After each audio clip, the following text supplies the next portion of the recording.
Hi, guys. You're welcome. I know that this is a very new segment. So I'm basically going to explain what this is to you. This is our talk show, and it's much different from what we've been doing before because we want to give you relatable content. I'm a maid young, and I have a lot of wonderful people with me today in the room. I have Amiolua, I have Musa, I have Blessing, and Nesochi. So what we are going to be talking about today, hmm, is going to shake a lot of tables. And because of the way we actually grew up, like as Nigerians in Nigerian households, this is going to be enlightening because we are going to hear a lot of people's other experiences. Maybe you know some of us, we are going to hear our experiences as Nigerian children in Nigerian households. And at the end of this, I want you to consciously ask yourself, if you can do better, what can you do better in your parenting as a Nigerian? It's going to be a very, very fun episode. So I think first of all, we should go around and talk about our experiences as children in Nigerian households. Why do we keep saying Nigerian households? Because we know what it is. We know what it is. All of us, we know what it is. Really, sometimes it's tough, sometimes it's exasperating, but we move. So I want us to go around. Maybe we'll start with Amiolua. How would you describe your experience, as a child in a Nigerian household? What's it like for you? Hi everybody again. Hi Mid Young. I'm not surprised you got my name first because my name starts with A, so okay, that's fine. My experience was pretty I grew up in a very conservative household. My parents both my parents are pastors. Big English. What is conservative? Big English. Oh wow, okay. So I didn't really, my childhood was basically spent in my house, church, and my grandma's place. I didn't really, have sleepovers and all of that fun stuff.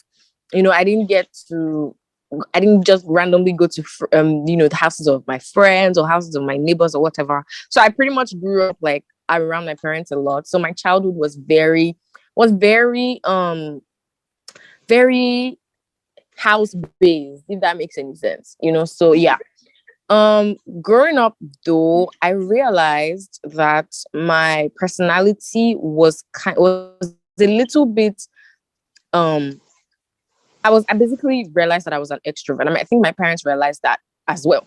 But the situation was now they were introverts and they kind of to believe that I was one, and click every desire in me to see friends, to explore the world, to go out and all of that, because they were introverts and raised like that. So they basically raised me based on how they were raised and not based on my own personality. I'm older now, and there's some sort of awareness that I have in terms of who I am, my personality and the likes.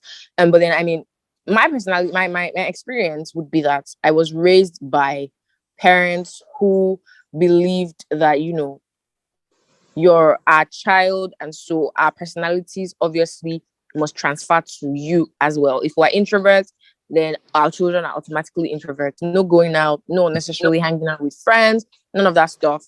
Just go to school, go to your grandma's place, come back home and all. Yeah, that's how I was raised.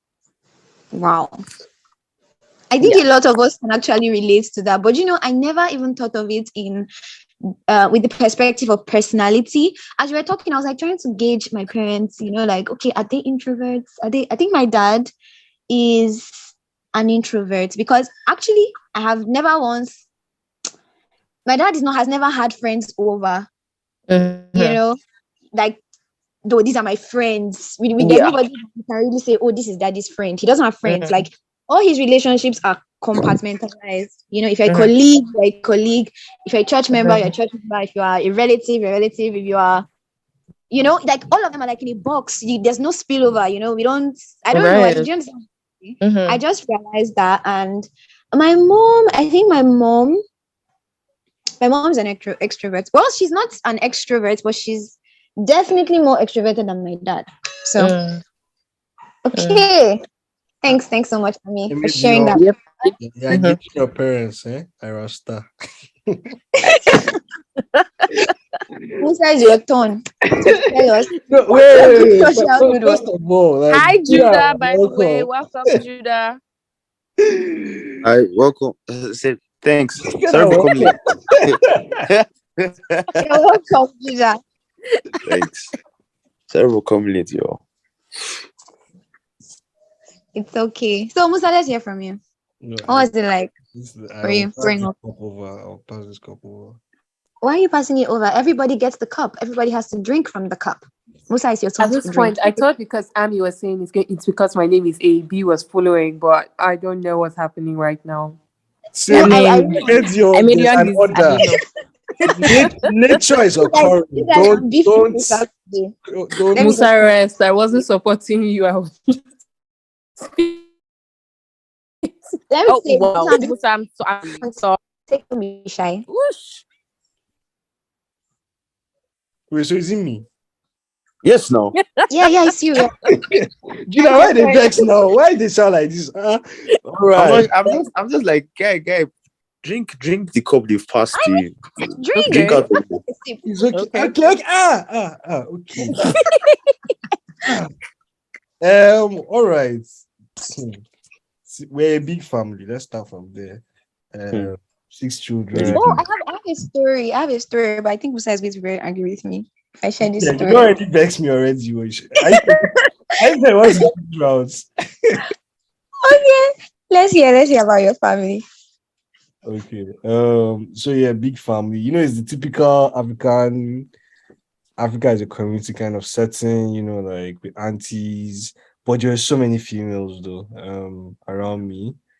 I don't know, which is why, to an extent, probably like a lot of femininity in me.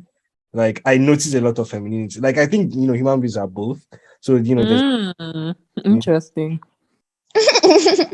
I don't know what that means, Sha, but that you're interested. It's just the balance, I think, right? Obviously, like we're linked, we all have a stronger balance at the end of the day, right?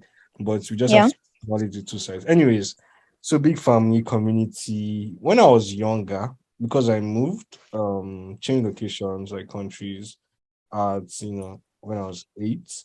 But before I was 8 years old, it was really just vibes and cruise. Like, because there are so many people, like I had no responsibilities. Like literally, Lord. I wasn't really the type of person that, like in school, yeah, we hang out with people, but like hangouts, like sleepovers, and like I don't think I even knew it existed at that point. Like, what is a sleepover? You When did sleep over at my house though. bro, I said when I was before 8 years old. And Wow, that is such shocking information. Wow. wait, you I'm knew blown away. scams. You knew sleepover before you were 8. Yeah, one time. Actually, one time. Just once. Just Sha, once. maybe there already enough people. But wow, Judah, thank you for that piece of info. That's wow. God bless. Okay, and Musa, as you were. Yeah. Anyways, so like living in a house, like minimal men or boys, right? A lot of like things done, just playful, peaceful, big compound. Pop. So I mean, I lost my mom when I was 6, so that kind of changed things, I guess. So Popsy was kind of like both, in a way. Oh, And I was so sorry to hear that. So sorry, Musa. I'm not beefing you anymore. Yeah, I never know they ever. I beef will never you. bully you Before again. they beef me, are you okay? I'm the one beefing at you. So that I don't beat you again. I just extended Musa an olive branch and he broke it in two. No. You not extend me an olive branch. You extend me an olive branch without the olives. That's what you did. So yeah, Popsy kind of became both, I guess. Then like the other side, right, is when I now changed locations. And at that point, I mean, there were less people, but it was still like very much open. My dad, he had so because we're a big family, It's like with the firstborns, he has exhausted all his discipline, all his like very hard attributes, right? So you could see that this guy was a disciplinarian, right? But it's like it weared off, like he got tired, right? So by the time it was my turn, it was just, like shouting, maybe pulling off the ears and whatnot, right? So not really, nothing dramatic, no floggings, no, all those violent things did not happen, thank God. But I was like, yeah, on my own, literally just exploring the world. I think probably like it has molded part of my personality today, just this being this explorer sort of. I will stop here. About blessing, which sets me up. Thank you. Thank you so much, Musa, for sharing. It helps me, understand you better. What is that So supposed to since Musa decided to beef me anyway, I think I'll just share my quick story.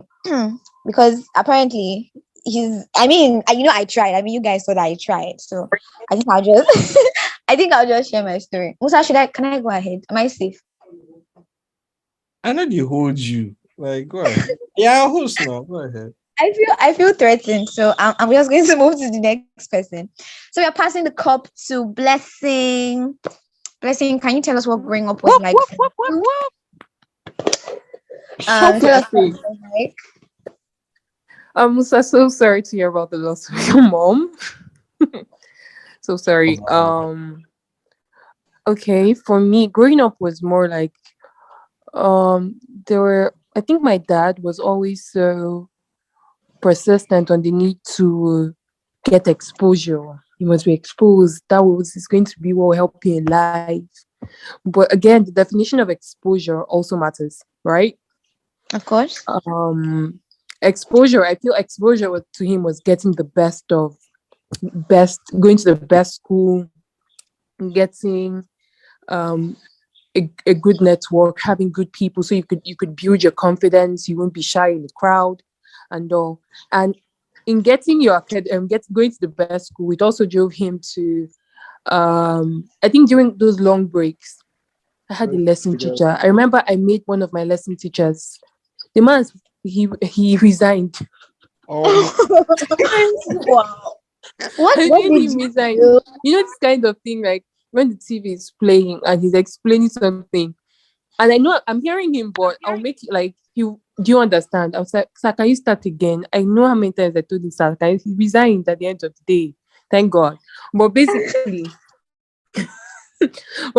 I think that might have used up the time I would have used to explore more things. Because if I'm going to school, like there are 3 terms in a session, why do I have to use the only break I have? Like that's my long break to still continue on schoolwork. I get the fact that okay, there are extra Yeah. lessons in school, but I think one thing I would like to suggest is let's explore. Imagine a child that is not supposed to be near books. Like African parents, if you don't know book, child, you are dumb. They all claim that they all claim that I was even in my time, I was first. Uncle, calm down. You don't know this Yeah, thing. every parent was first. Every parent, you now wonder who was now last, who was second, if everyone was first. You get that kind of vibe. But basically, I think every child has his own path to shine. You can imagine a child who's supposed to be a runner, or a child who's supposed to be a great musician or an artist doing maths for 11 months in a year. Christmas, they'll go back, maybe December, they'll go back home, and that's what they do. But if the child was given time to explore sports, music, art, I think it would be much better. Nigeria would be more balanced. Talent would be more balanced, and that would help us appreciate the potential of each child. Because my brother is not doing as well as I am, shouldn't be something to look down on him for. Do you get? I think our parents had that while growing up. They felt that you must be a doctor to succeed, you must be a lawyer to succeed. And that, of course, they pass that down to us, place that pressure on us. The shake table. that what is the name? There was a pressure that they passed down to us and all. But where a parent is able to appreciate that this child there, school is not the way, let him just have, because of course, in Nigeria, at least have university certificates to get accepted in society. Yes. Then Exactly. So you have parents like that. But if they recognize that, okay, you can get the certificate, but if that's not what you want to do, you don't need to do that. If it's sports, I have a cousin, right? After he wanted to play ball, he was always like, I want to play ball, I want to play ball, I want to play ball. And at a particular point in time, his mom saw that if I keep on pushing this boy, he doesn't have any passion for school. So she's like, do your best to pass your WAEC. And he was good actually. Do your best to pass your WAEC. And if you do well, you can then go out of the country to go do your sports, right? And I think that inspired him. He did well in WAEC. And I think he's in Spain now. He's in Spain playing ball. Wow. So luckily for us, we have few parents that are beginning to recognize the need to appreciate a child's talents. But I think it's something we need to do more in our own generation when training our children, even though it scares me sometimes when you consider the world we are growing in and how these children would be.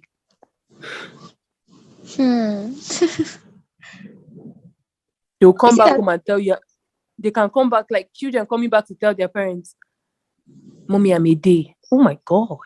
But we're fine. Everything's fine. Everything's fine. Bless you.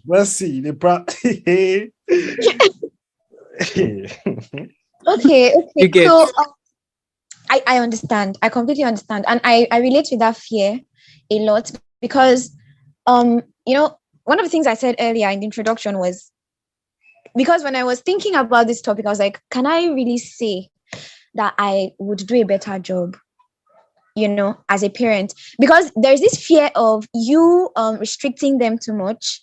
And there is also the fear of you giving way too much leeway. You don't want to also, because if you don't, there's a reason why boundaries are set. There's a reason why we have rules. There's a reason why parents, because I think that sometimes even these things that we call strict parenting, like when my parents are strict, it is what has kept us in line. So I relate a lot with that fear because I want to give my child space to explore, space to fly. But I promise you, I will not be taking some things. In fact, sometimes I think about it. That must be a fun mom or a strict mom. I don't know. I think I can be both, really, because I look at the way I'm older than my brother by 9 years. So I look at the way I relate with my brother, like, okay, with the way I relate to my brother, will I be a good mom? I think not like, I don't think I'm in the best place to judge, but I think I do a pretty good job. But I relate with that fear a lot. The fear of quenching their potential. Like what Blessing said, the ability to celebrate every child's genius. Not everybody is into academics. Some people might be into sports. Some people might be into art. Some people might be into like so many different things, and then you're trying to force this child to read book. I remember that when I graduated, there was someone who said she didn't want to further her education, like tertiary education. She just wanted to learn makeup, like be makeup artist, and probably she hoped to open a fashion house and all. And I remember that when we were there, like there were a lot of people in the room, and people were like, how would you go to university? Because we've all just always gone to university. Like it's the way to go. It has always been. So I think definitely there are a lot of mindsets that will have to change. So thank you so much, Blessing, for sharing. Thank you. I want to welcome Uchechi. You're welcome. I couldn't welcome you at the time you came in because Blessing was speaking. You're welcome. We're so glad to have you. Uche. Welcome to the conversation. Hi, welcome. I say welcome. Good evening, everyone. Sorry I'm a bit late. It's fine. It's all right. So, Judah, are you ready to drink from the cup? So I just want to say before he talks, I'm a big fan of Judah. Like, yeah. I feel like everybody might know, but I'm actually like one of Judah's biggest fans in whatever. Wow. Welcome. Judah, what do you show us? I don't know I do. Thanks, though. So what was it like for you growing up, and how do you think this shaped the person that you are? And are there any things that your parents did that what are the things you would replicate in your own parenting, and what are the things you would probably like to make some modifications on? Could you just share that with us? chicken is that? It's my They chicken. call your name. Para, It's para. a inside my compound. Okay, yeah. So honestly, I don't know if I could possibly feel the shoes of my parents because I don't know how they did it, but they did it. Like when I think about so many things they did or are doing, I'm like, how did you guys even do this? So I come from a home that I would say I was mostly caged in, or I didn't really know things. I was so naive of the world. I just saw everyone as good. Not knowing people, everyone is as innocent as it seems. So I would say I had like friends growing up. I would say I had just one person or two rather that followed me like from since I was young till now because we often moved around. So therefore I couldn't say I had people to call friends. So moving around came with breakfast of of saying bye to friends and crying and stuff. So I would say, yeah, my parents have always given me like unconditional love, and in a way, I've seen Oh. their I've seen their roles, and I, they play their roles so perfectly, man. Like Messi and Ronaldo, they played perfectly to the to the to the best of their ability. So I would say my parents, both of them are kind of quiet. They are very quiet people. But when it's time for them to probably engage in something and do something important, you see them agile. I would say they gave me that gift whereby I'm normally a very quiet person, but to probably show myself in a certain thing I'm good in, I think I can, to my best of ability, be unique in that ability, be unique in that field. And say, oh, who is that dude? That kind of thing. So yeah, they've given me that, and I've had a lot of first thing. Okay, I would say the first time I experienced I said I was mostly caged now, so not caged per se that I didn't. They say don't leave your room, not like everything in the movie. Well, I I didn't really see a lot of things. I didn't know people like that, so I just knew my parents. I just knew my sister. I'll say my sister is like she gets me. She knows the in and out of me. That sounded weird, but she knows like me to. She knows me to the core. She has been my best friend for like the longest. So I would say she's like my closest companion. So like I would say the first time I had experience knowing other people or meeting people and knowing people come from different backgrounds. People actually are Hausa, people are Igbo, people are there are a lot of tribes in this Nigeria. When I first got to FA, that's secondary school, I Yeah. got to know that Jesus Christ. People like are are a lot. I just thought like naive me now. I just think everyone has like a parents, two parents, you have your children, everything is just going successfully well. But there are people, some people come from broken homes and you don't even know how you can like relate to them. Some things you say Yeah. are not are not so are not that you have to like find too much to say around them because not everyone comes from like your own background. Not So everyone yeah, might agree with you. yeah, exactly. So I I'm was so sorry, okay. you guys. I don't know. I hope it's not hearing. Don't worry, Carry December. on, Judah.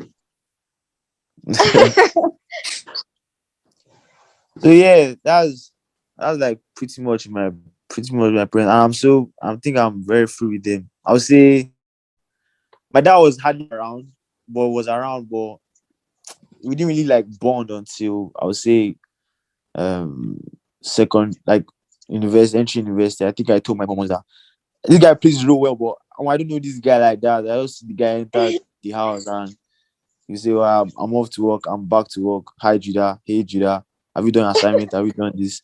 Why are you writing? Why are you writing? I'm writing some things. Oh, and they've always been my greatest what do you call that thing now? Cheerleaders. Anything I probably say I'm doing, yeah, for me. Like when I was in secondary school and they knew me for like singing and stuff.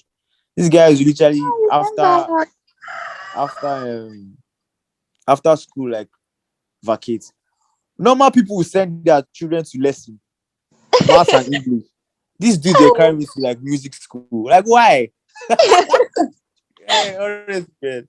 So things like that. Those, I would say I grew up with unconditional love from them, from both parties, and I'm very grateful. I don't know how I can feel their shoes. I really don't know because they've seen me. They've put the standards of the bar so high that I don't really know how to navigate the world. Like how will I meet? Because I was always this image that probably when I want to marry, I have to like marry someone like my mom because she gets my dad, and the guy doesn't get her every time, but she gets him more than he Every gets her. time. I know if both people are not getting each other, like more fights go boss now, that kind of thing.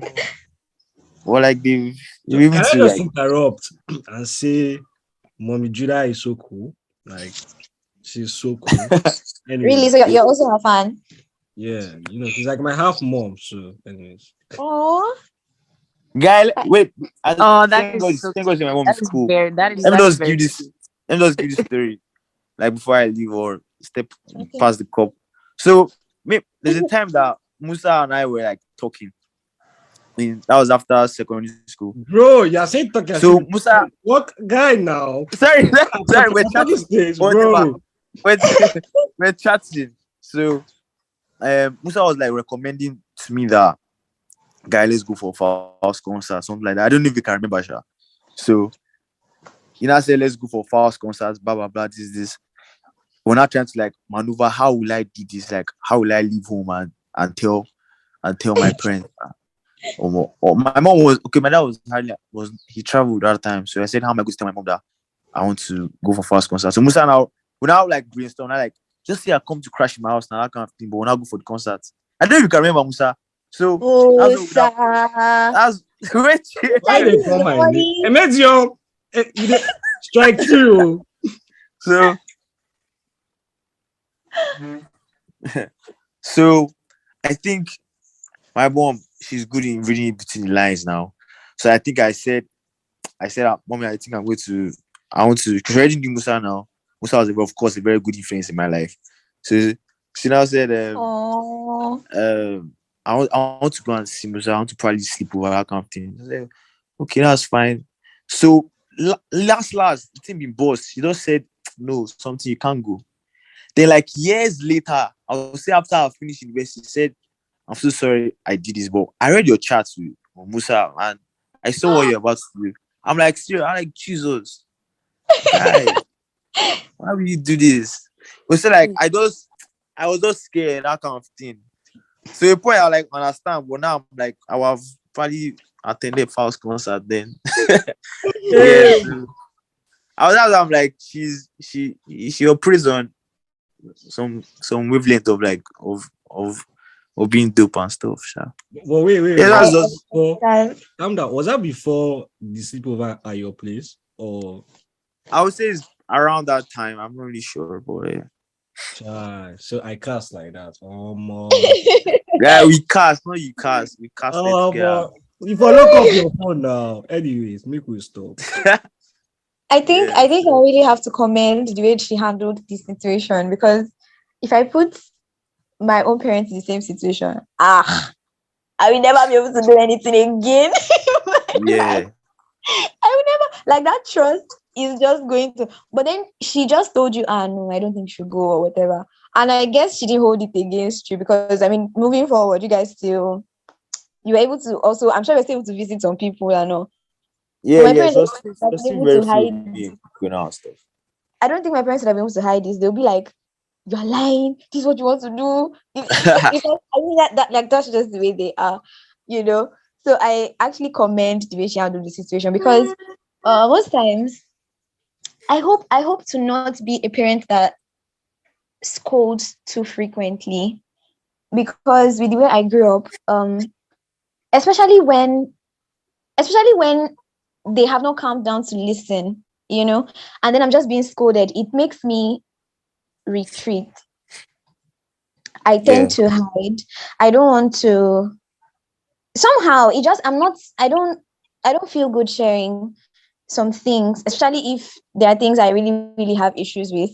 I first of all like Like if I go and tell daddy this thing now, like I have a list of replies he can probably have, like maybe 7 different replies. I'm like, okay, don't let's say it like this. Let's say it like this, so that you understand. So I find myself rethinking and overthinking and cross-checking a lot of things. And truthfully, I would rather not. I would rather just be open. But that in itself has helped me to also relate with people.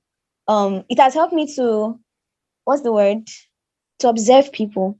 The truth is, everybody has a reply for everything. You know your parents, you know that if I say this, like this is how they are going to reply. So to get the best response from this person, I can take a certain approach. It seems like a long way, but it really helps in my relationships. So I guess it's like 2 sides of the coin, but I really have to commend the way she handled the situation and didn't, berate you about it. I really, really. So I think I'm a mom's fan too.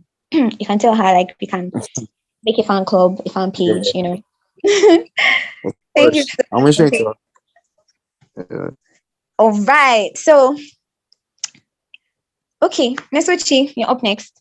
I Tell us can't what growing up I was can't wait like for for the you. zone, man. All What do right. you say? I can't wait for the Sochi zone.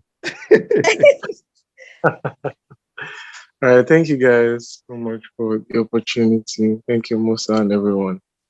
Um, man, Welcome. Take your time. Take your time. Take your as time. well. Yeah, but I think for me, um, okay, let me start from somewhere. So when I said growing up, like at the early stage of my life, my dad was transferred a lot. So it was just my mom and us for, like, I think for the first 6 years basically. I mean, moved to Abuja when I was 7, and that was when I became a bit stable. So it was just my mom and us until I was like second grade. When my dad finally like joined us, like, to become a full family, and he was stable in Abuja and all of that, I just feel like he felt that a lot of things had gone wrong. Maybe he felt that my mom was not strict on. I'm the first child. Okay. At that time we were 3, and I just felt like he felt. I tried to imagine what was going on in his head, and this boy has decided becoming sport, Yeah. and I was actually not sport. I was actually a good boy. Funny enough, like I've been a good boy all my life, but maybe his own definition of good boy was wrong, was like different. So like I was beaten a lot at my young age. Like dad used to use belts, stick, slaps. I'm no stranger to all of those things. I was exposed to them at a very early age. I remember one time, and like it started making me stubborn. Like I became very, very stubborn. Like, right now, like because of Jesus and because of God, like I'm calm now. But like if you take God away from my life, I'm like Boring. one of the worst. If you take God away from my life, I'm like one of the worst people you can ever meet, right? So yeah, and that went on for a while, and of course, it made like the relationship between my dad and I a bit. It wasn't smooth. It's getting better now. Like it gets better every day. But like the first 10, 12, 15 years of my life, the relationship was, in fact, there was no relationship. So I remember there was a time that I didn't speak to my dad for like a year, like we're in the same house. So yeah, and then they are introverts, both of them. Both of my parents are introverts.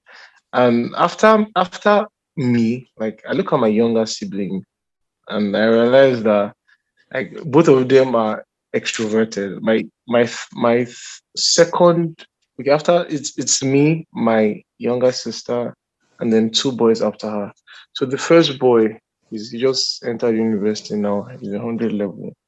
Um, I look at my sister and my brother, and then the other one, and then I realized that like they weren't really they enjoyed. Let me just put it that way, like in terms of affection. Like I remember Mhm. most of the times I needed to get something from my dad or something I rather not ask, but like if it's so important, I'll have to go through my sister. Like, please can you help me? Can you suggest it?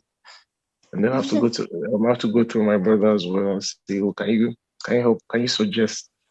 You know, and yeah, that's pretty much how it has been. I think you know, well, right now, like, it's a bit better because I feel like my parents are beginning to, and yeah, because I'm the only introverted person in my house, like, quote and unquote. My younger brother is Hey, you said you're introverted. yeah. Musa, can you? Musa, are you Nesuchi? Calm Are down. you him? I'll ask you a question. Calm down. Yes, I am Musa. I actually Okay, I know okay. how to Yeah. relate to people and I know how to make public appearances, but I'm always in my room. Like I don't know if you've noticed, but you never ever see me outside except it's like a church program or something. I'm always in my room, so I I'm always in remember. my corner I remember from hostel. on my phone. Oh, I say even in hostel, don't worry. exactly. I feel So like okay. Well, yeah. I would think that this yeah, is an introvert slash extrovert thing because I know people who are actually introverted, but when they are in the midst of people, they can be social. They know how to speak with yeah, people, they know how to relate with people, but honestly, they just prefer their own company. They just want to be in their exactly. room playing Candy Crush or something, They rather chat with you, for example, than meet you physically. So thank you so much for sharing. Nesuchi. I saw Kenneth a while back, but he's not here. So I think I just share what my growing up has been like as a Nigerian child. I'm the firstborn of three. Sorry, can I just ask how many of you are Yeah. firstborns? I wanted to ask, I'm a firstborn. I know Nesuchi's a firstborn. I drew that as the firstborn. So My firstborn. okay. Blessing. Okay, I don't need blessing. I'm a last born. Yeah, baby of yours. So privileged. Uh-huh. Jeez. So I'm the firstborn of three. I'm being a firstborn daughter at that, normally because of the whole African setup, because genuinely, okay, I don't want to say any, I don't want to shake too many tables, but genuinely, I don't think that we have that equality in genders yet in our African households. For I think it's always going to be anyway. The girls would always be the ones in the kitchen.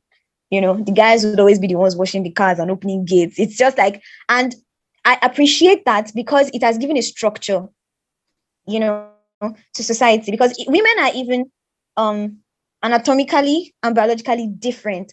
So to some extent, I'm not against feminism, which in itself, feminism is something that most people have I'm talking too much, Abby. Feminism is something that most people have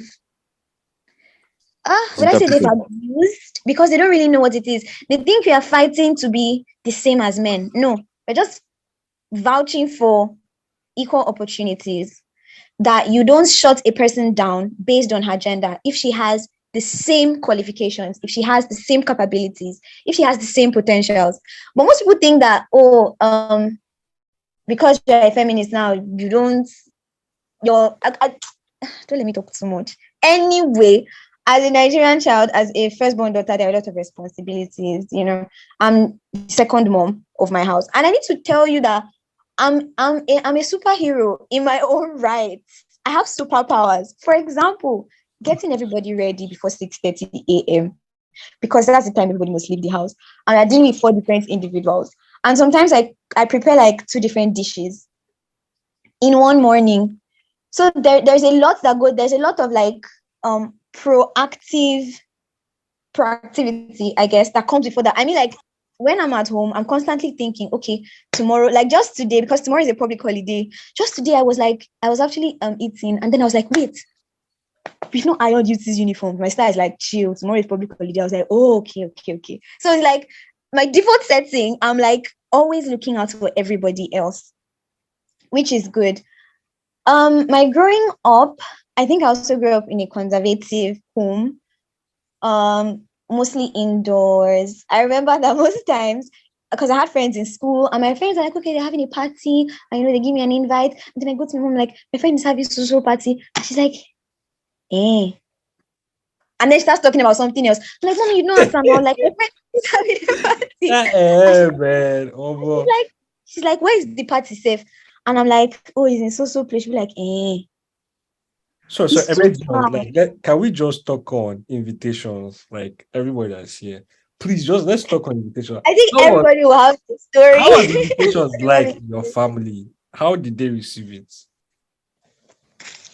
What'd you say? Like invitations, how did your parents receive invitations? They invited me for a birthday party. They invited me for like if someone Invitation. invites you to something, a party, sleepover, anything. how was the I was response? saying my right to okay, wait, being younger, if you want to go out or say you're invited to something, I would say a prerequisite for me going out is they have to like know the person. I can't just go anywhere.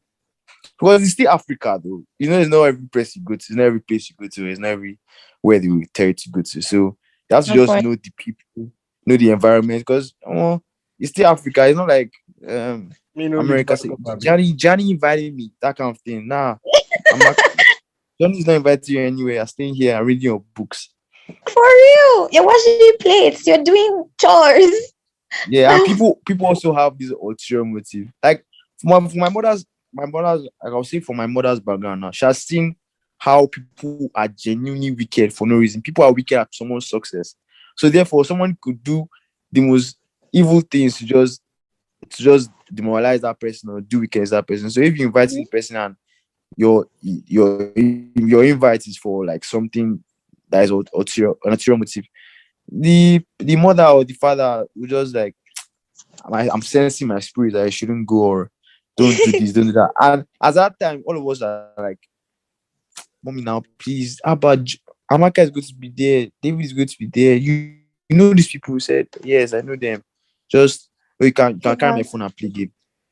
So but we never knew the reasons. So but I feel it just depends because even as we become parents, and let's say your child comes to you, being it, and say, mommy, I'm going to so place.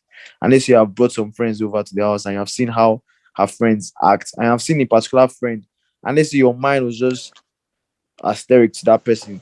And you say, I'm going to that person's house. You just probably make an excuse because you're trying to be a cool parent. I know all of us will try to be cool parents when we grow up. I say, actually, I'm going somewhere, so I need to follow me. But you know, like give the reason. But African parents or our parents rather will say no. I feel it just depends. Depends on them and depends on what they see because we don't see what they see. To me, It also depends the age, I think. Okay. Like age too, yeah, and it depends on gender, bro. Gender. like Yeah, yeah, I that think is so gender. strong. That It's is Also the because actually setting. very you true. cannot even Also have the the setting of mind the to party. tell your mom that, oh, my friend invited me to sleep over. Is your friend a boy, a girl, a boy? You cannot even, like, they did not bond you well to go Like out Are we? with. Yeah. who gave each other. Wait, counts first. How boy will invite girl call? On I top mean, of like, Like, how do you have the guts to tell your mother that I'm mommy talking like David invited when me we were over? younger, right? But like African moms are always of the opinion that, girls have to stay as far away from boys as possible, even from like their young age, from like Yeah. when I was younger, there was that subconscious ideology that was instilled in me.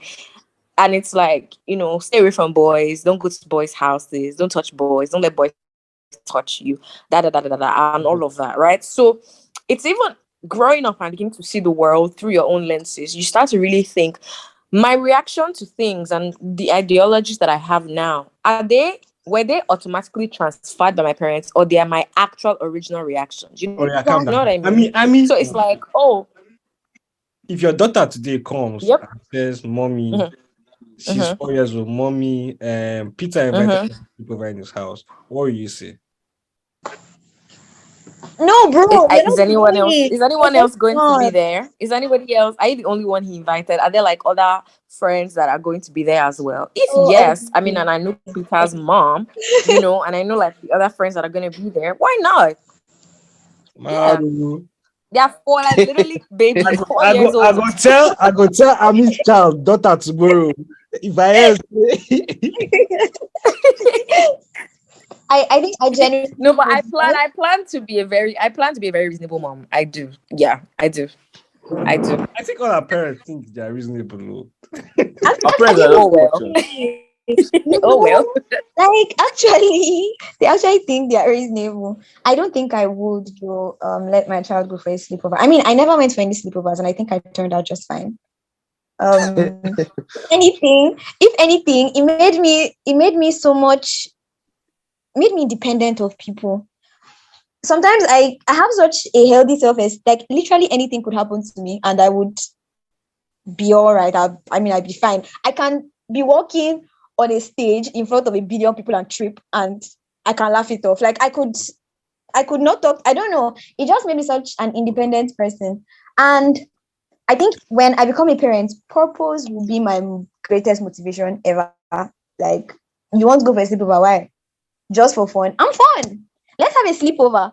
I'm a fun person. I want a movie. Bro, no, bro. I beg, Okay, guys, I'm joking. traumatize your child, man. I'm I joking. think this is where all I feel that when it comes to like we have to be very careful like when it comes to parenting because I always say that there's no template. Like there's no like okay, as a parent, this and this. Of course, there are basic things like provide for your children, protect them, and all those things. But when it comes to relating with them at an individual level, like there are some children that like they need to be scolded Yeah. to be able to adjust. There's some listening and paying attention at a very, very like early stage, like plays a very huge role. Yes, I Like there's agree. some And people like now, like you maybe said something, said that if you walk on the stage then before you'll be okay, right? It's not everybody that's like that. Some people actually are a product of good friends. Some people are a product of good relationships. And like it's important to just pay attention to like the needs of your children and also, of course, engage the help of the Holy Spirit because I don't think anybody can do it on their own and be perfect about it. of course. I'll Yeah. tell you that. I'll tell you I was that. actually Let's she's preaching I was joking. I'm not going to tell my preaching child. good. I'm Right on, actually sir. fun. No, but like I'll speak for like on invitations. That gender thing that Judah said, right? It's so key. And I think like even across, no matter how you grow, I've just seen that it's harder for I don't know, from my experience, like it's harder for babes to be let out than guys. Like Too true. there was a point, like my house was almost it was our house. It was not mine again at the point. Like my friends were coming over day in, day out, right? But like Mhm. guys came, but like, it was so hard, right? Babes were like, or ah. Like you could just you could see that there was something, right, that was stopping them. I don't know if it's parents or what, or like them choosing, but like even like for my own family, especially like for my younger sister, right? They were always more cautious. They Yeah. didn't want to let her out. I'm just like, it's No, Musa, I think Musa is because of it's not really about maybe the parents or of course over time, like over time, our parents and their parents, they have seen that like the girl child is because of the society, the nature of the society, not just in Yeah. Nigeria and Africa, but in the whole Yes. world. Like you talk about rape cases, you talk about kidnaps, you talk about like molestations, all those things. It's not like they don't happen to men. In fact, recently I'm realizing that it happens to a I lot just of men, that target. and people keep quiet about it. But for the ladies, they seem to be more prone, and so parents do it as a mechanism of protecting their children, like just protecting. Because when you see when most like there are a lot of useless people around there, like, a lot of people that are not okay. Like you just see a young girl, and because they are so in touch with the devil, your mind is already thinking all kinds of things, and parents don't want to expose their children to all those What they eventually sound like teens teacher. at the end. So No, but what so you're saying is so yeah, so that's what I've seen is that's just what happens.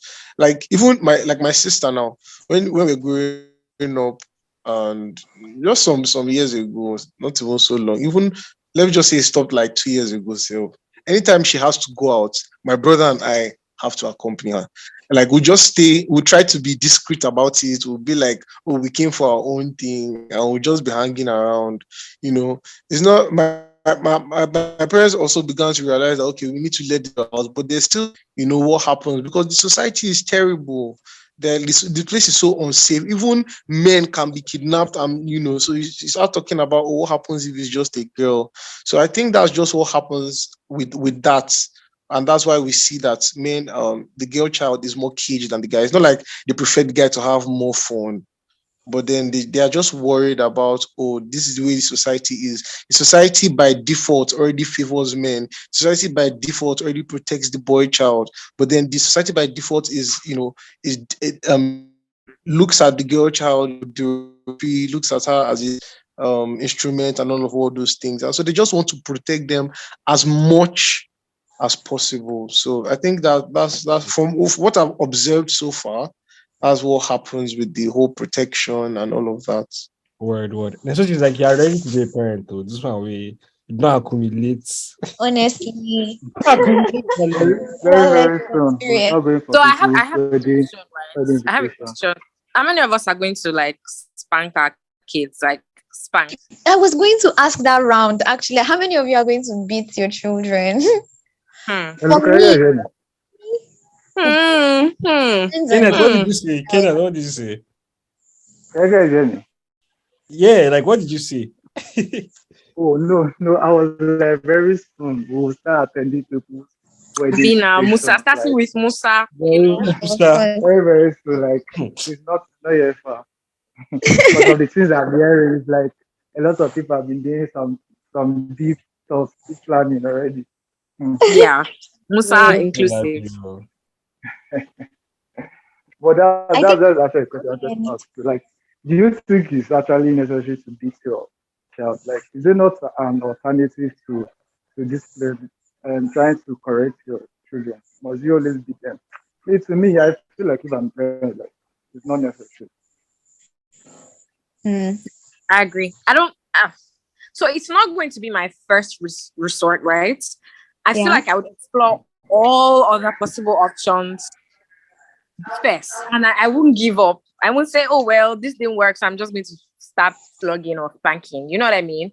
It's like if you already want to give it your best shot, you will. Like, so no, I will not. Beating is not. Flogging is not going to be my first call. Like when like my kids go wrong or stuff. I'm a firm believer in talking things through. I believe in speaking to people, and I believe that it's just how talking works, right? Persuasion, and all of that.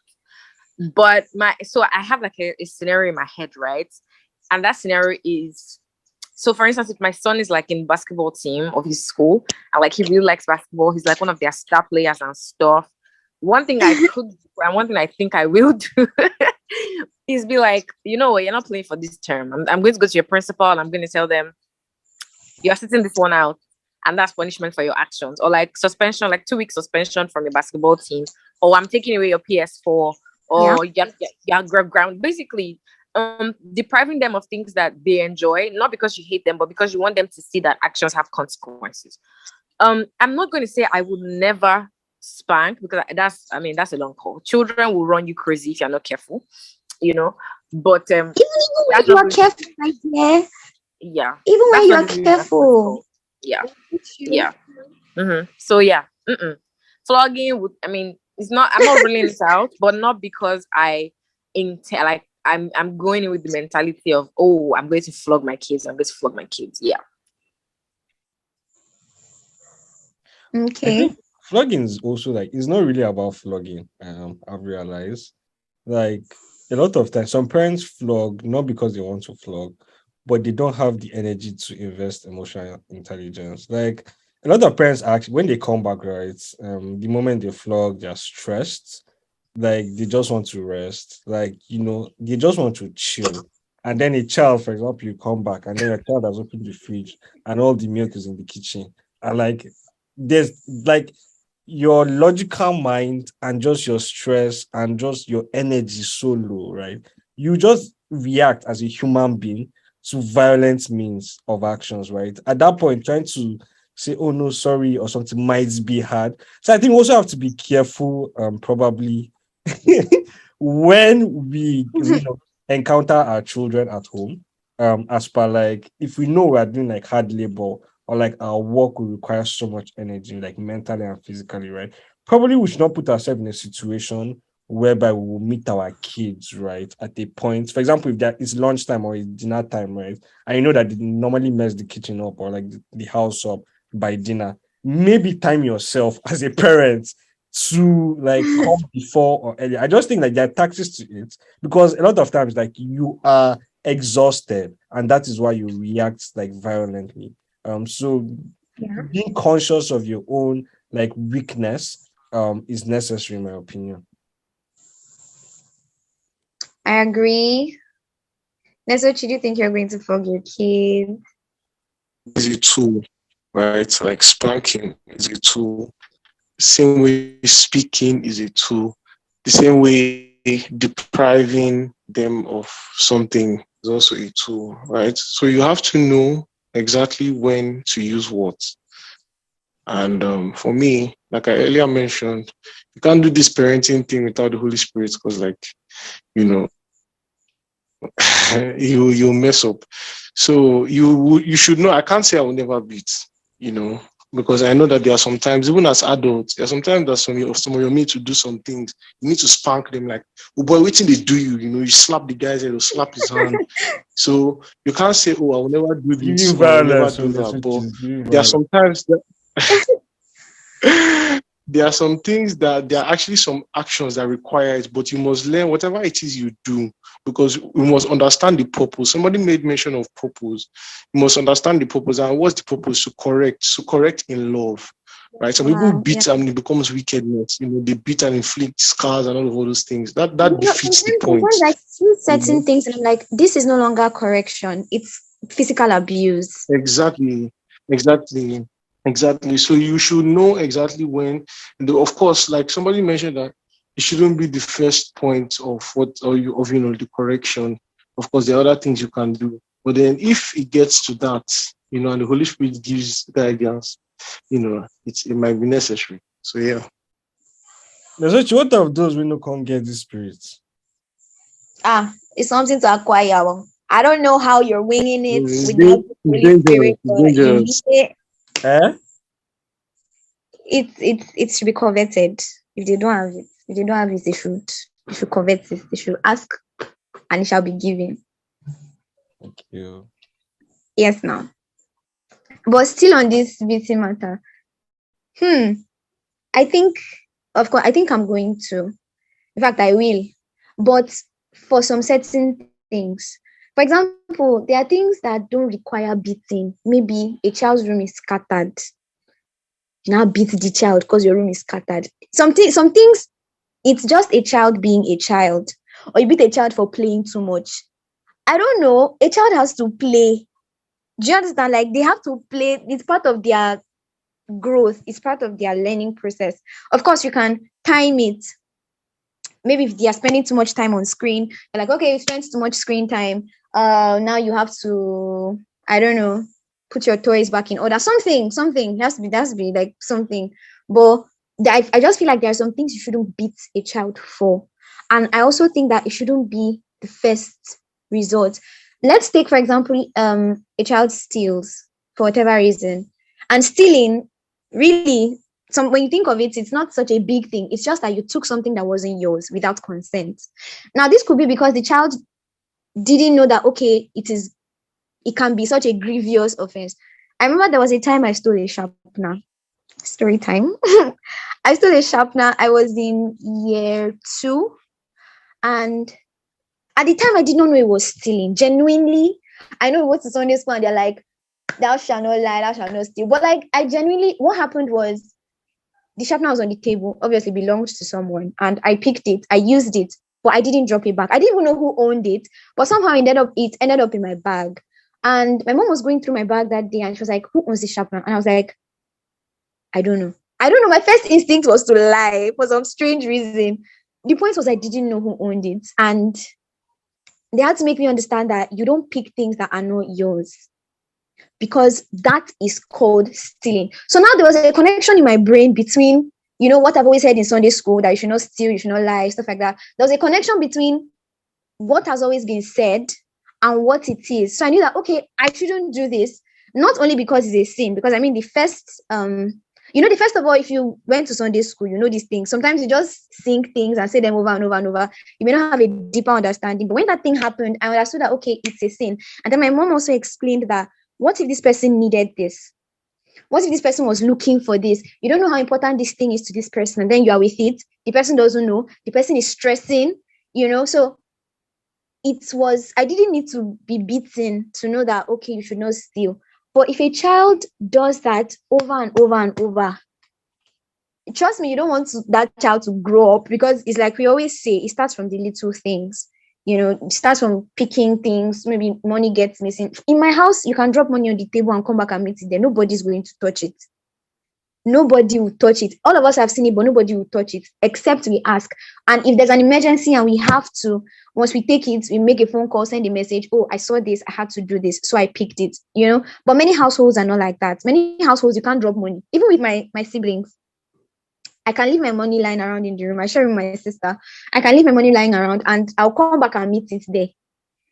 But it's not like that for everybody. So I just think that this flogging of a thing, because the Bible also says something. It says that the rod of discipline, something about chasing foolishness from the heart of a child. I don't know if any of us have ever come across that scripture. So it's important to flog, actually, at the end of the day. For some this Christian podcast, or more. For some things, you will have to.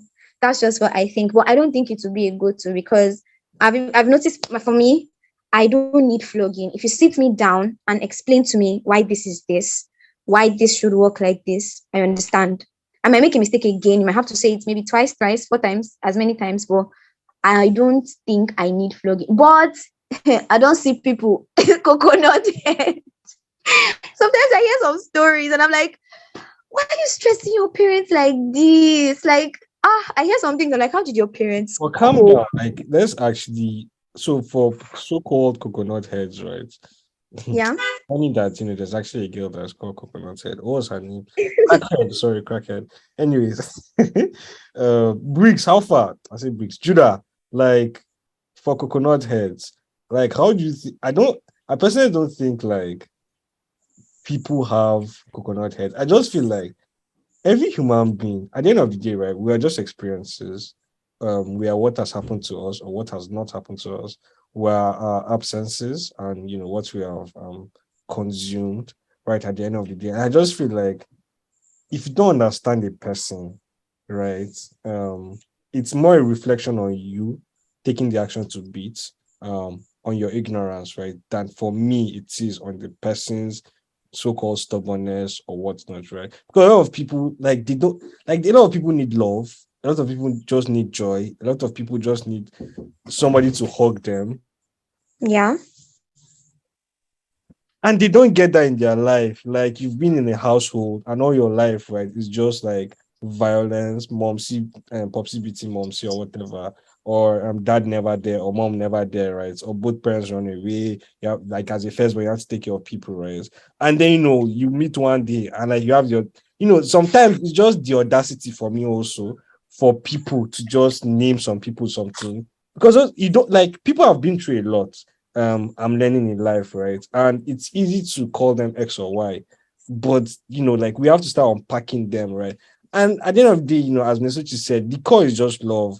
If you show people love, like, they'll respond well. Like, if like if you just tell your child I love you, for example, if you hug your child before they sleep, right? If you just sit down to them and talk to them like adults, right, to express their emotions, to express their feelings, to just have conversations about probably like what they went through in that day or whatnot, right?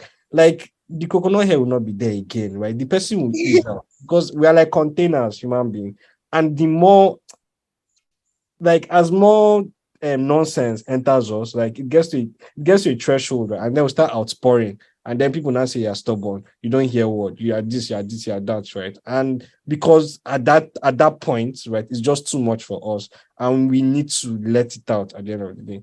Anyways, it's just, I mean, yeah, I believe that some people actually get coconut head, but I just believe that they have it because of a faulty foundation. Do you also think that it could be because why I'm saying this? It's not because okay, maybe I should share a story, but I'm going to leave names out because of confidentiality or whatever. My mom's a teacher, and she teaches. She gets to relate with a lot of top people like in society, talking about senators, actors. She teaches their kids, right? So there was a scenario. She came home and she told us about it. And she said this particular boy from a rich home, different cars come to drop him in school every day. You get the idea. He stole something in the cafeteria. He stole a cookie. It's not that he didn't have, he just did. And the camera caught it. So it was on the CCTV camera. Then they called him, they played the footage and they're like, were you the one that did that? He said yes. They said, why? There was no reason why he did it. There was no, it was not, you didn't need it. You didn't steal it to eat it. Okay, I think he ate it, but it was just just one cookie. It's not as if you stole a sachet or something. He just stole one cookie. Why did you do that? He couldn't, there was no reason why. Because if he needed it, if it's something he wanted, he could afford it. Right? So they sent a report to him. Yeah. Yeah. I think Juja should answer this. I should answer this. Yeah, like has Let her finish the story now. I made your No, finish. I'm not done. I'm not done. I'm not done. So they sent a report home, obviously, like, okay, this is what happened with your child today. They invited the parents. This is what happened. And his father came in. And after everything that was said, surprisingly, when you call a parent in that, oh, your child did this, there's supposed to be some kind of, surprise or shock or something like, why would you do that? Or anything like that. He didn't react like that. And after the whole meeting and all, they asked the boy to step out. They sent him back to class, and then the boy's dad told my mom, he said, when I was young, I stole. My grandfather stole. My great-grandfather stole. So if he did not steal, I would be surprised. Then he said something, because he's a senator. He said, I don't want my son, because he knows it is wrong. He's aware that this thing is not correct. But somehow it just shows up like that's just, will you call it a character trait in their family? I'm sure you know that children often exhibit the characters of their parents. Like, oh, you do something like that's exactly how your dad was when he was younger, stuff like that. This was one of those things for them. And he said, I'm a senator and I cannot promise you that all my money, is legal. But I don't want him to be like that. And he said, I send him in the worst car I have to school every day because I don't want him to be privileged. I don't want him. We have a circle of friends. Everybody in my circle is a senator or is a top official. And I see the way they treat their kids and they are buttering them up. But I don't want this boy to be like that. So when my mom teaches, they have a no flogging policy. You're not allowed to flog any child on the school grounds, even if you're their parent. As long as they're wearing their school uniform, you will not be allowed to touch them. If you go home, you can discipline your child however you like. So he told my mom that I know that you people don't allow people to flog here because he knew that this thing that he was exhibiting, talking will not solve it because it's kind of generational. Do you understand? So he told her, if you can flog him in secret, I would appreciate it. I know you don't do it and it might risk your job, but if you can, do it. He understood why he would have to. So when we're talking about coconut head, in quotes, some things are not only situational. Like, okay, you grew up in a place where they didn't love you or nobody was paying any attention to you emotionally. Some things are, they're deeper than that. I just wanted to say that there are some things, even this coconut head I was talking about. Of course, some people, if you just pay enough attention to them emotionally, they might understand. But I guess he kind of knew that this one, all this talking, if you keep rubbing this boy's head, I know how he's going to end up. So if it is flogging, I'll take it away. Let them flog him. So that's just a scenario. That's why I've come across children that are strong-headed. They're not my kids, But I but mean, for some reason I'm able to. Yeah. at that point, like for me, it's like clear. I don't know. In the sense that it's the father's fault. Like, so I think as people who know these things, right? If you know that you have a fault, like a character flaw, Work on it. no, not even Yeah. like tell your child like what they are vulnerable to, so that they can know what it is. Like that guy, like that boy knows nothing about. So like what he shared with your mom, the boy probably knows nothing about I it. think that is such a beautiful thing that you said, because up until so I recently got diagnosed with ADHD. That's attention hyperdeficit, deficiency hyper something disorder. It's a mental health thing, right? And I didn't know that it was Yeah. actually hereditary. So I started asking questions from my mom, right? Like, do you forget things a lot? Do you sometimes jump tasks? Like you start a new task without finishing an old one? And she said yes. So although she didn't know that was ADHD, but just knowing that she actually, and she still exhibits it, it made me feel like, Yeah. oh, okay, this is a hereditary thing. I'm not weird. I'm not weird, right? For exhibiting these traits. I'm because I'm very, very Alone. mentally aware. I'm very much in touch with like my emotions and my mental health, right? So it's like Yeah. I want to know the root of these. So knowing that, oh, one of my parents actually suffers from ADHD makes it easier for me to be gentle of like, okay, I don't know if I can say the same for every Nigerian household, that many parents are sincere with their children or even with themselves, to realize that this was an issue for me, this is an issue for this one of my children or for my child, and then they also talk about it. So I think it also requires some introspection, because there is, whether you like it or not, there's a piece of you in your child. So I think moving forward, definitely. I've learned today that I would have to be sincere with myself and then also with my child. Like you said, Yeah. many times it's not the child's fault. They're just exhibiting passed down to them. It might be in much more exaggerated degree. Yeah. That is what it is. And I think it requires a lot of sincerity and also courage to be able to open up, because most of our parents are, superheroes. Nothing is ever Yeah. wrong with them. Many parents don't ever admit that they are wrong or they are at fault or they are the cause of certain things. Yeah. So I think that's definitely something I would change. Yeah. This has been good. This has been Yeah, fun. let me just add, or let me agree with everything that has been said, because okay, personally I have just for the past year, or let me just say a couple of 8 months or 10 months, I have I've been pushed into like the teen space, like talking with teenagers and the rest of that. And then I'll use the teenagers in my church as an example. So before I came on board, I used to join them, like just stay behind, because sometimes what church is saying can be very boring and I just want something different. And then I realized that they are always so like reluctant. Like the way teenagers are now, like you ask a question and everybody's just looking, and you point somebody out and they're like, I'm still thinking about it, or I have no opinion. And then I realized that Yeah. the people that were teaching, and this is very, very common with our parents and parents generally. The people that were teaching were always perfect. You know, I finished with the first class. I was an A student, top of the class. My jam, one Yeah. man even said that one time that he was the smallest in his class that time, and they were supposed to cheat, but he said no. He just submitted an empty black sheet, and then they tried to pursue him, and there was some people who said things. I remember one man saying Did that you he's really? a teacher. He's a teacher, and then instead of they gave him the questions, they gave him the answers to give the children in WAEC, and he just took it there. And when he got there, he just ate the paper. They just make themselves look like people that cannot be wrong. And when you start a relationship on that level, it's very difficult to be vulnerable, right? Because people naturally, we just want to, whether you like it or not, you want to preserve your self-image.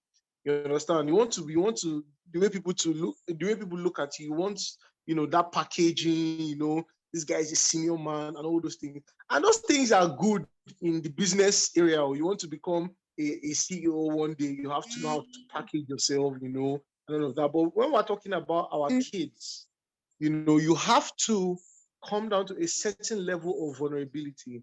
And when I joined the teenage space, now I'm like the only guy that teaches on the school self. How do you tell a child that you have told that you are the most perfect? How do you tell him that he used to steal and now he might become a thief because he used to steal? And I was just saying that it's because we always start that relationship. I gave an example of my relationship with the teenagers in the church, and then as like most of the time when I'm speaking to them, when I started, I always used to talk about my mess ups. Like personally, I struggled with academics all my life, especially mathematics. Man, I failed maths properly. I mean, if there was an award for best in failing maths, that I don't think anybody will have contended. Of course, maybe when I got to SS1, SS2, SS3, it started becoming a bit easier. So I started with that, and I used to speak a lot about all the ways I've gone wrong. I remember there was this particular conversation I had with them about like relationships, and I spoke about how I've also liked people, and how it hasn't gone well, and gradually you need to be in our teens class today. Like everybody was laughing, we're all speaking, and there was it's not a senior and junior relationship or that kind of thing. We're all joking. And of course, when it's time to be serious, we're serious. But then for the message to get across and to get across to younger people, and it also affects, because a lot of people are depressed today. People say Nigerians don't used to be depressed. But the thing is, a lot of people have built up this, a lot of baggages that they have nobody to speak to. You made mention of the fact that you want to tell your dad something, and then you have like 101 replies that he will give, and you just like, there's no need. That's like the situation with a lot of people. So we have to, with our children, and like we can start practicing it now. Our younger ones, people that look up to us, people that we are opportune to shepherd. We have to just be as much. It's not only talking about your successes. People also get motivated by Yeah, other I people's agree. failures.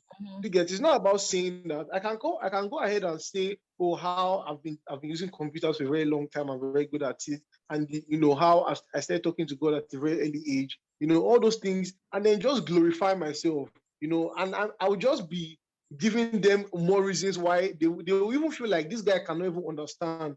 If I speak to this guy that I'm Yeah. failing, how can he understand It's like that you're I'm all the failing way when he up has never there. failed? Like you're all the way You up there, and they're like, understand? how can he, or he's Yeah, too how good can for me to Yes, understand. exactly. It's too good, and that's the perception a lot of people have with their parents. And some parents try to break it later in life. They try to start telling their children when they are very like Really? really my age. Like, when I was your age, I dated you before I dated your father, and the person is Yeah, already 25. I'm He has seeing made that. all the mistakes. Made all the mistakes that can be made. There's no opportunity for remedy again in some cases. So at an early age, parents should try as much as possible to be vulnerable, as much as possible to, speak about their own flaws. Nobody's flawless. I mean, just like you said, if everybody was coming first, who was the last? If What's coming everybody was last? trekking from Kaduna to Area 1, every day to go to school. So who are the people that were carried in cabs? Who are the people that stabbed classes?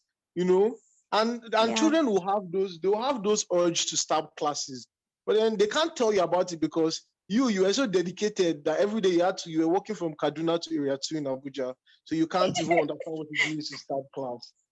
So yeah, we need to do more of that. And like I said, it starts now.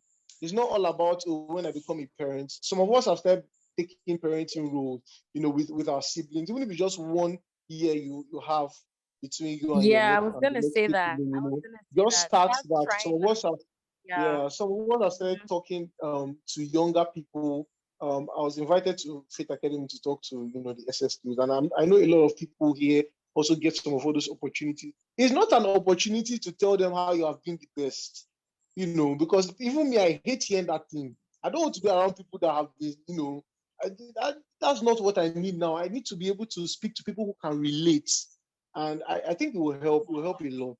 It will help a lot. Thank you So so, thank so, you. so much, Nesochi. It's been a very wonderful session today. I think all of us can agree that I've actually learned a lot, especially about being vulnerable, being sincere. I've learned, and I've also learned about communication, especially at a young age. And I really, really connect with what Nesochi said, because I think my parents didn't really connect when I was younger. They didn't know what I liked. Okay, of course, they knew stuff like, okay, I like this particular food, I like this particular color. But I mean, as a person, for example, what could trigger me? What is it that when you say it, I can just be completely turned off? What are the things I appreciate? What are the things I don't appreciate? So I think my parents didn't really connect with me like that when I was little. And then I grew up, I'm like 16, 17, 18. We are in university now. And they're like, you can tell us anything. And I'm like, no, You don't no, mean it. I will not be doing that. No. And sometimes because as we grow, obviously, in fact, my dad had to tell me recently that if I have male friends, if I want to go out, if I'm, seeing anybody, I should be free to bring the person home. And I'm like, I didn't even have male friends in secondary school. Of course I did, but like not enough to tell my parents that okay, this is my friend.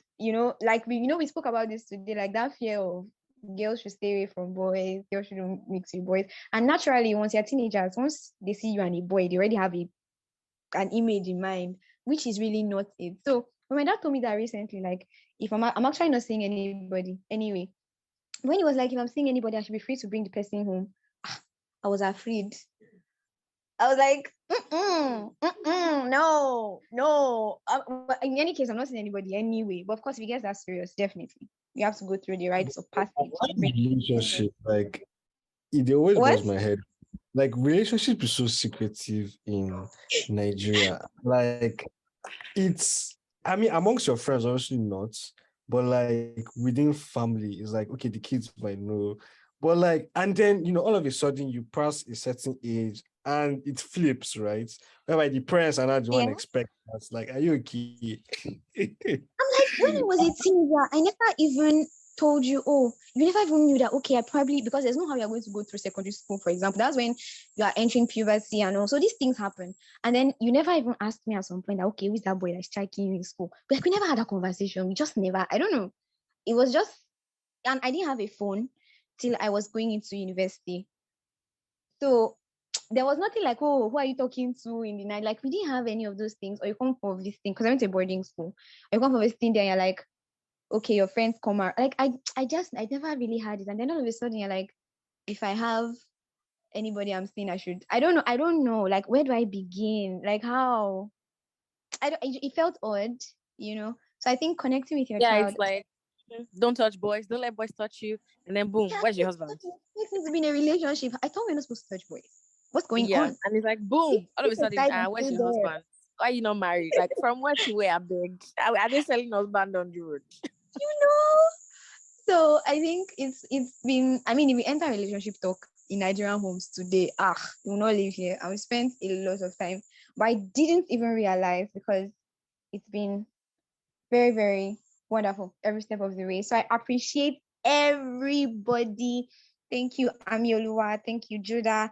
Thank you, Musa. Thank you, Nestochi. It was wonderful having you guys today. So I think this was a good first episode. Right, guys? Was it a good first episode? Did you guys enjoy it? Yes, absolutely, absolutely. Yeah, it This was was. good. This was really good. Let's do this again next week. Yes. Next week. Yes, let's do this again. Therapeutic as well. Like Yeah. before we go, Sha, just for all of you, what is one thing that you know you think you would do that like has happened to you that you would change in your own parenting life? Like maybe just one or two things that I have seen this and this is like so terrible. Like, it's a terrible thing that my parents did to me, and I'm going to change it for my kids. Like, what is that? I mean, I I think wouldn't I'll just say terrible thing. Oh, sorry, John, do you want to go first? no, it's fine. I mean, you can go first. Your name starts with A. Okay, yours starts with A as well.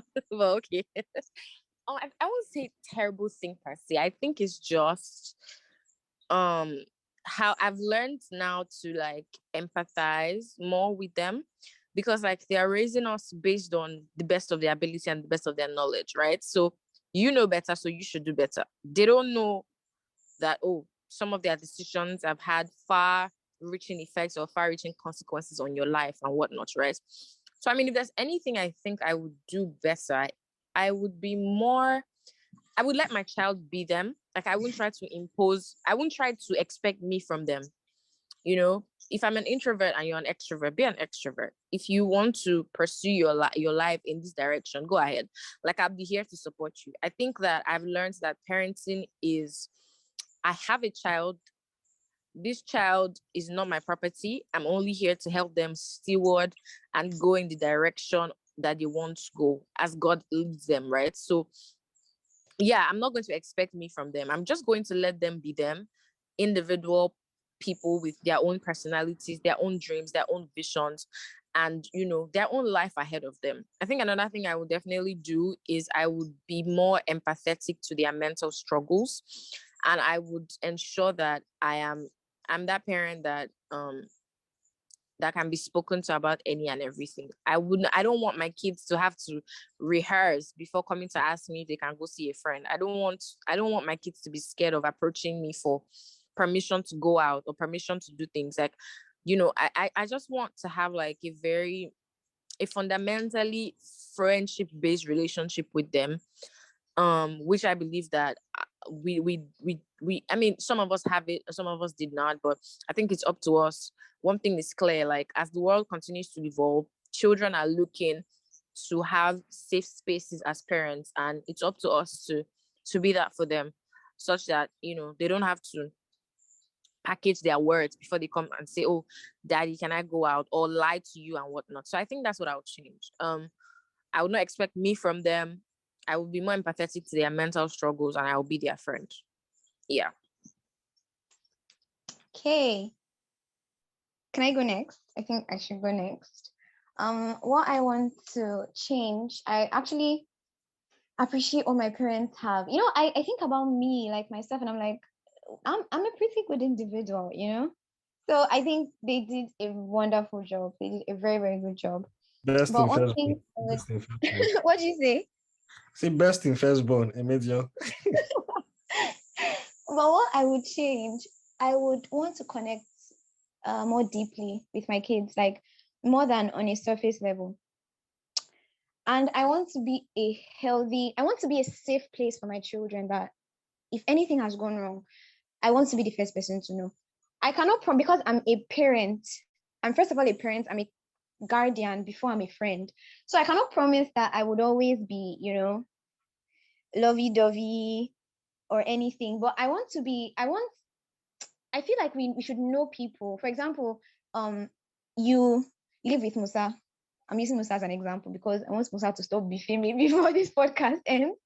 You live with Musa, you understand that there are some things Musa cannot live with. Maybe Musa doesn't like when you move his stuff. So don't move his stuff. And if you move his stuff and he gets angry, for whatever reason, apologize. Like, let us be able to coexist. But let us also know our boundaries. As a parent, I want my kids to know I have standards. And that if you compromise the standards, you can't expect me to be happy about it. Genuinely. For example, my mom, I know there are things that piss her off. I know what those things are. So I try not to do. There are some things she can live with. She doesn't like them, but it's more manageable. But there are some things that are absolutely no. And I'm aware of those standards. So I can't expect to do those things and then come to her and expect her to be, smiling with me or welcoming or whatever. But even at that, I want to be able to, okay, you've messed up. It's okay. Let's fix it. Maybe I'm not happy about it. Maybe I don't like it. Maybe I'm going to scold you. But I mean, this is what's on ground. So let's work with that. Let's work from here. So I want to be that person. I want to be safe for my children. I want to be everything to them. Of course, that changes as they grow up, because I mean, at some point, you're going to get married, you're going to be in relationships. So all of a sudden, your parents are not the number one, and that's fine. But but I want to always be there. I want to connect. And moving forward, I want to be very sincere and vulnerable with my kids. I mean, that's something I really learned today, which I didn't even realize is as important. But yeah, that's it. That's it. So I want to communicate better. I want to connect deeply, and I want to be a safe place for my kids. That's it for me. Oh, I love how all of you are talking now. I will come in the next 10, 20 years and I'll sit the kids down and say, listen to what Emedion, Amiolu, Judah, and the Sochi said. The Sochi, go ahead. All right. So personally, there's just looking at the relationship I have with my dad, right? I don't like it, because I see other people, and how like some people can be so close, especially like the first child, to their dads. There's one of my friends, Jeremiah. This guy, like him and his dad, like they play video games together, So even there was a time that when he was resuming, my dad mistakenly packed his dad's Xbox pad and all of all those things. And then his dad, okay, yeah, they shared the same Xbox because it's sports one, so they shared the same. And then his dad came, and that day they just laughed. They spoke about the games. And I was like, no, this one I'm taking this pad now. You can read your books, And, I see some of all those things, and I wish I had that, or I have that, but then I don't. So that's one thing I would want to, in fact, not that I want to, one thing I'm going to do, I've made it a point of, every day when I'm praying for like my future, I also put it there that God, because it's very easy to say, I wish I can do this, I want to do this, but then it's God that gives the grace. So yeah, I'm going to develop a very good relationship, because all those things that I would say, like being the safe space, having all those things start from like a relationship. You don't just become the safe space. You don't just appear as the safe space. You grow into it. After like a period of time, you're talking to your dad about games. You won't know when you will just say something, and then you'll be like, I just said this thing. And then you will now watch his reaction, and then he reacts okay, and then you're like, okay, and then he springs up another conversation, and that's how relationship is built. So yeah, for me, I want that, especially with my kids, and my male kids, my female children, of course, is not everything they will be able to tell me. If they are more comfortable with me than their mom, that's okay. But then I feel that there are some gender specific issues that like a guy should be more comfortable talking to his dad. For example, when I said growing pubic hair, I want to come my mom first, which I feel that, is somehow, because my mom had to be like, okay, you can't tell your dad. And even that time I was feeling so much, and I told him, and my dad, kept on checking on me, and then sometimes you come and shave me and all those things, right? That those kind of things are like gender specific. And I want to be able to have those kind of conversations, just like the previous speaker said. I don't want my children to want to speak to me and like they're calculating. Most of the time when I was young, if I say anything to my dad, if I ask him, I will write it down. I'll write it down, then I'll read it to myself. If my sister is around, I'll like, how do you think this thing sounds? Do you think that you will accept? I mean, I don't think that is okay. So yeah, just that relationship. I'm going to try to be very, very vulnerable with them. I have a lot of failures that I'm even documenting, because there's sometimes that our brain covers some things that we did, some of our fuck up. Like you just realize that you can't really remember. The brain just does that for us. So I'm trying to expose myself now, right there. I'm like, okay, you check my sticky notes. There's some cringe, some cringe things that I did. Like, I really did this, and these are things I want to share with my kids, because I know that they help to boost relationships. So yeah. Mad. Thanks, Nasochi. Judah, don't come out the room. Okay, like for me, just I think at the end of the day, parents they're responsible for starting what life is for kids. And I think a base of just love is so necessary in a world that is, everything and anything but love, right? You walk to the streets, it's fear, it's violence, it's all these other things. There's no love. So I think just making probably my children hear that I love them so much is so important, right? Also, like, first of all, for the logical reason and the parental reason, but also like, so one idiot one place, we're not gonna tell them like something stupid, right? Or one Deborah or one Ibrahim, we're not gonna be telling them something to their ears, but to know that like, let them taste what like love is like, and let it guide them. I mean, I can't know what they'll become. It's really, I can just set them on a path. I just wish that the path, like with all my power, is to put them on a path that like is so driven with love, and then let them just explore, because like out of love, so many good things come about. So yeah, I think that's it for me. Like, just the consciousness of love should be in their hearts, in their minds, and I know they'll find their way eventually, at the end. Okay. So Emedion, I'll hand over to you now. Let me be the host. Emedion. Hey, you don't leave us. Nasuchi, can you hear me? Amiolo, can you hear me? I'm hearing you. Yeah, I can hear you as well. Okay. Yeah, I was like, bro, what's going on? But they've gone to do other things. Probably. No, well, anyways, like, yeah, so this episode was dope. I Yep, think. it was. Yep. Oh, Look she's at back. you. Look at you. Not the form I was here. Sorry, it's time for me to go and make dinner. It's about this time. So I was trying to multitask. Exactly what we spoke about. Yeah. Exactly what we spoke about. So can you close us, or we should close ourselves? We can close ourselves. I think we're good. I'm looking forward. Because family is like the basic unit of society. So I think if we are better, I mean, at the family level, then definitely there'll be a change in the society, the quality of individuals. So I'm so glad we did this. I am so glad. And for all our listeners, could you relate to some of the experiences? For example, the flogging, the invitations. I know a lot of people will be able to relate with the invitations. I'm really glad we did this, and we will see you guys next week.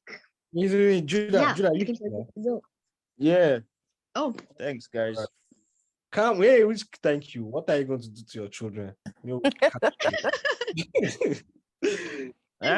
would you do differently? What would you do What would I do differently, differently? Judah? Yeah, maybe you want to improve on something. Write them want to try out. I'll try my best. I'll try my best to make sure they could be able to confide in me, like even things that are secrets. Because I think that's the only thing I have to improve on. Probably them keep it secret from me. Yeah, pretty much. That's pretty much all. But I'll honestly say I think I have a guideline to being a successful parent for my parents. I think I'll follow that. Better write a book, or Judah. Oh, period. You sell it. Judah and Nesochi, we're waiting on those books. Okay, thanks. Yeah. All right. So I think we can call it a day. This has been a very wonderful session. Bye, guys. Thank you, guys. Next was Bye. Bye. Bye. That 10 or Sha. Who said you're supposed to stop recording?